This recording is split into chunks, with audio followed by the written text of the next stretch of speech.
জমিতে চলছে ধানের চারা রোপণ, তবে সেচ দিতে হচ্ছে গভীর নলকূপ থেকে। পাশে খাল থাকলেও তাতে নেই পানি। চলতি বোরো মৌসুমে পাবনার বেড়া উপজেলার ৫,০০০ হেক্টরের বেশি জমিতে ধান চাষ হচ্ছে। বীজতলা তৈরি ও পরে ক্ষেতের চারা রোপণের সময় সেচের প্রয়োজন হলেও পাবনা সেচ ও পল্লী উন্নয়ন প্রকল্পের সেচ খালগুলো শুকনো। কৃষক বলছেন, সেচ খাল থেকে পানি দিতে বিঘা প্রতি ১৮০ টাকা খরচ হলেও গভীর নলকূপে খরচ হচ্ছে অন্তত ৫,০০০ টাকা। এতে বাড়ছে ফসলের উৎপাদন খরচ। পানির ইয়ের জন্য আমরা আবার বাদ রাখছি। এই যে আমার বুঝে 4 বিঘা আমি ধান লাগাবো, পানি নাই, এখন কি করবো? কোন ক্যানেলে লাগাবে আমার ধানে ক্ষতি হইতেছে ভাইয়া। ক্যানেলে পানি নাই, তাতে আমাদের খরচ হয়ে যাচ্ছে অনেক, ৮ থেকে ১০,০০০ টাকা খরচ হচ্ছে।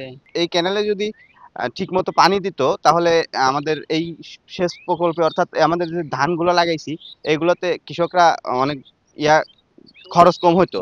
এদিকে ১৩ মার্চের পর পানি প্রবাহ স্বাভাবিক হবে বলে জানায় পানি উন্নয়ন বোর্ড। আমরা পানি নিয়ে প্রস্তুত। আগামী ১৩ তারিখ থেকে আমাদের ক্যানাল ফুল পানি সেকেন্ডারি চলে। মেন ক্যানালে তো পানি আছেই এবং কিছু সেকেন্ডারি ক্যানালেও আমরা পানি দিয়েছি চাহিদা মতো, কিন্তু দু একটা ক্যানালে আমরা এখনও দেই নাই। এর কারণ হচ্ছে যে কিছু ফসল আছে বলেই, কিন্তু আমরা রেডি, পানি দিয়ে আমাদের একেবারে পূর্ণাঙ্গ রেডি আছি, আমরা প্রস্তুত আছি। পাবনা সেচ ও পল্লী উন্নয়ন প্রকল্পের অধীনে বেড়া ও সাঁথিয়া উপজেলার ৬,০০০ হেক্টর জমিতে সেচ দেওয়া হয়।